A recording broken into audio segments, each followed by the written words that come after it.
এই যে আজকে আপনারা সবাই সমবেত হয়েছেন এবং আমার বাবার কফি নিয়ে যাওয়া হচ্ছে। এভাবেই তার কফি নিয়ে যাওয়ার কথা ছিল, সেটা হয়নি।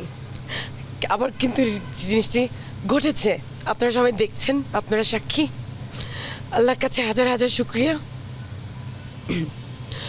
যে আমি ন্যায় বিচার পেয়েছি, একটু দেরিতে পেয়েছি এবং এত কিছুর মধ্যে দিয়ে যেতে হলো। That I am having to relive the moment. এটার জন্য আল্লাহর কাছে আমি বিচার প্রার্থী, আপনারা সবাই বিচার প্রার্থী হন।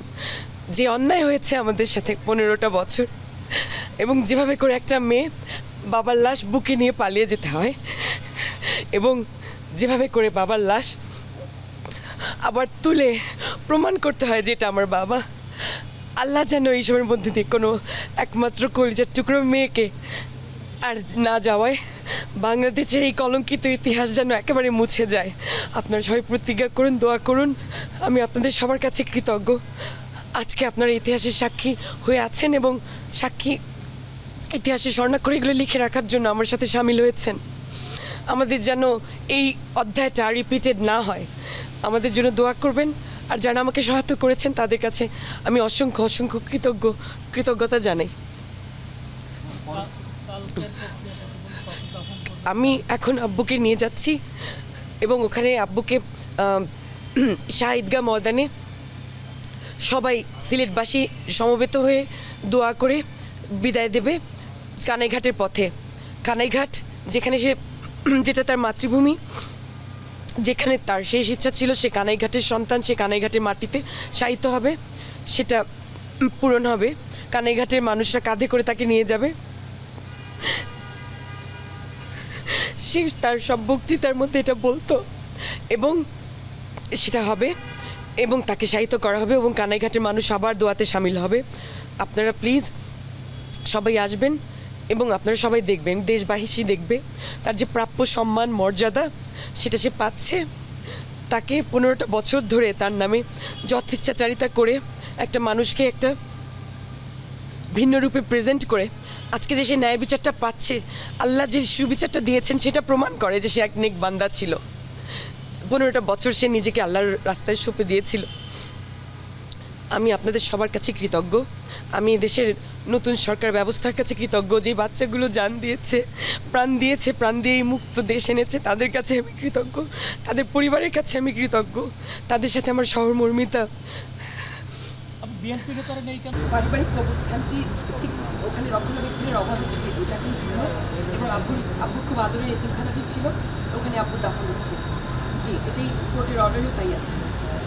ধন্যবাদ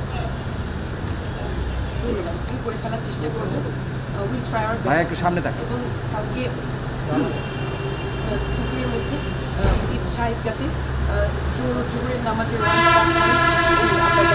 দোয়া বা জানাজা হুজুরা যেটা বলেন, ওনার মানুষরা যেটা চায়, আমি ওনাদের সন্তান ওদের কাছে নিয়ে যাচ্ছি। সিলেটের সন্তানকে সিলেটবাসীর কাছে নিয়ে আমি শোকে দেবো। বিএনপি নেতাদের হয়তো বা আপনারা কালকে দেখবেন। আমি এটা পুরোপুরি আমার নিজের একটা যুদ্ধ, যে কোনো রাজনৈতিক বিষয় নয়। উনি আমার বাবা।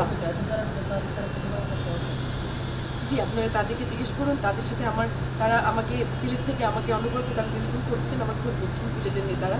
ঢাকার নেতাদের ব্যাপারে আমি জানি না, কারণ আমি আসলে নিজেই সব কিছু থেকে আগ্রহ একটা দুঃখজনক সময়ের মধ্যে দিয়ে যাচ্ছি।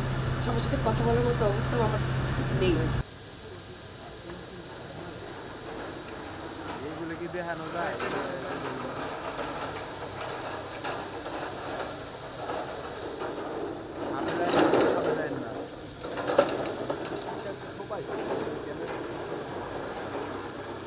আপনি তো দাঁড়ায় এই শটটা এইখানে দাঁড়ালে পাবেন না।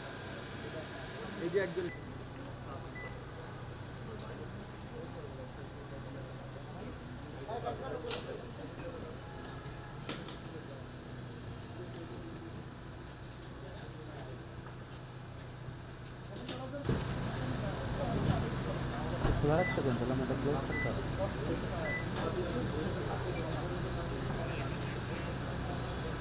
সবাই লাইটটা দিলে আর ভালো হবে। ভাই আপনি লাইট দেন না, দিয়ে লাগবে,